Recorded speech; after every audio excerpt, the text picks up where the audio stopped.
Boa tarde, pessoal do sétimo ano. Nós vamos introduzir um pouquinho sobre os níveis de organização.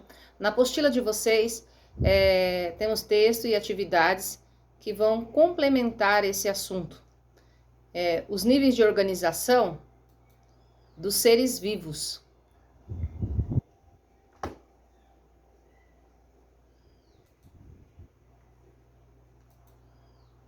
Numa comunidade, os seres vivos interagem entre si, estabelecem relações entre si.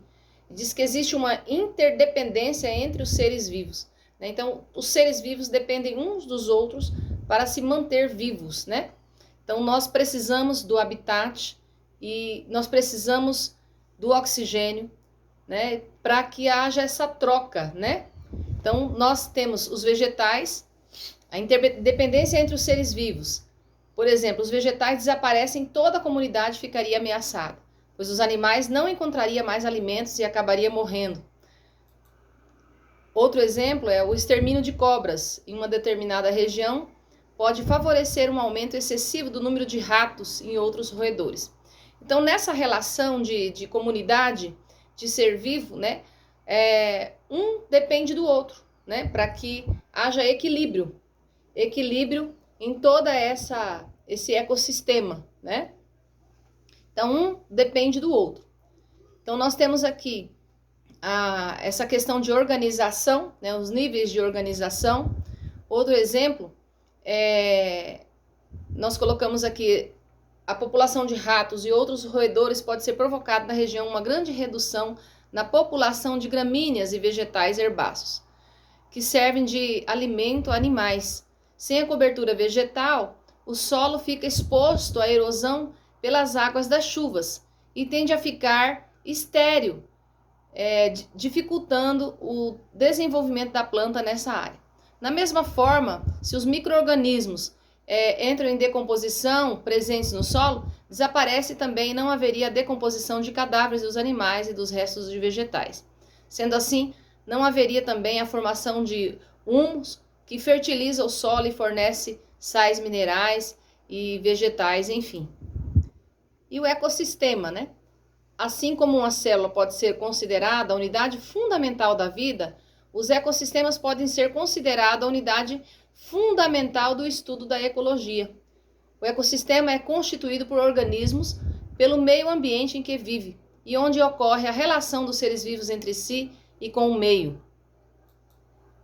O ecossistema é igual comunidade mais meio ambiente. Então, não existe ecossistema se não existe uma comunidade, né? E nós precisamos englobar isso tudo como meio ambiente, né? Então, você já tem 3 níveis de organização dos seres vivos. Primeiro nível, os indivíduos. Segundo nível, as populações. E o terceiro nível, as comunidades, né? O habitat. Os seres vivos de uma comunidade são componentes bióticos de um ecossistema. E os fatores físicos do ambiente, luz, água, o oxigênio, são os componentes bióticos desse ecossistema. Assim, um lago, um rio, um campo ou uma floresta são exemplos de ecossistema. Neles encontramos seres vivos e diversos componentes bióticos que se relacionam entre si e com vários fatores ambientais, como a luz, a água e componentes abióticos.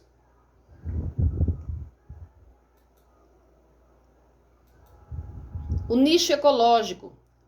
O conjunto de atividades ecológicas desempenhadas por uma espécie de ecossistema recebe o nome de nicho ecológico. Como se conhece o nicho ecológico de uma espécie?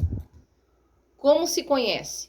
Para conhecer o nicho ecológico de determinada espécie, precisamos saber do que eles se alimentam, de onde que se abrigam, como que vivem, toda aquela característica específica do lugar, né? Por exemplo, a cutia, a onça, pode ser encontrada na Mata Atlântica e possui então o mesmo habitat. No entanto, os nichos ecológicos desses animais são diferentes. A cutia é herbívora, alimentando-se de frutos, sementes, folhas e abriga-se em tocos e árvores e servem de alimento para animais diversos. Como a própria onça, já a onça é carnívora, alimenta-se de animais diversos, como cobras, macacos, e não vive em tocas. como se vê, cutias e onças têm modos de vida diferentes e isso desempenham diferentes atividades dentro de um mesmo ecossistema. Então, logo, o nicho ecológico da cutia é diferente do nicho ecológico da onça. Então, o nicho ecológico da cutia é diferente do nicho ecológico da onça. E o habitat, né? Nós temos um nível de organização, né? E o habitat está aqui. O habitat é o endereço, né? Nós moramos numa casa, num apartamento, num lugar, né? E os animais também. Precisa de um endereço de uma espécie, de um ecossistema. Na natureza, as espécies são encontradas em lugares determinados, e como se fosse um endereço. Por exemplo, a onça e o gambá vivem na floresta e no deserto. O camelo, o rato e o canguru vivem no deserto e não em uma floresta. O curimatá vive no rio e não no mar. A sardinha vive no mar e não no rio. Então, esses exemplos mostram que cada espécie está adaptada para viver em um determinado ambiente. Então, no caso, a floresta, né, o deserto, água doce, água salgada e etc. Esse lugar onde a espécie vive recebe o nome de habitat. Então, esse é o habitat natural dos animais. E a biosfera, crianças? O conjunto de todos os ecossistemas da Terra forma a biosfera. A biosfera é a parte do planeta onde existe vida. É uma fina camada abaixo e acima do mar, onde os seres vivos encontram condições favoráveis à sobrevivência. Então tá aí a nossa pequena explanação do conteúdo de vocês. Tá bem gostoso. Qualquer dificuldade me chama no Messenger, né? Nós vamos estar trabalhando, tirando todas as dúvidas e trabalhando aí a questão da estrutura, níveis de organização, a citologia, né? O nosso conteúdo é bastante abrangente. Então, qualquer dúvida, estou à disposição.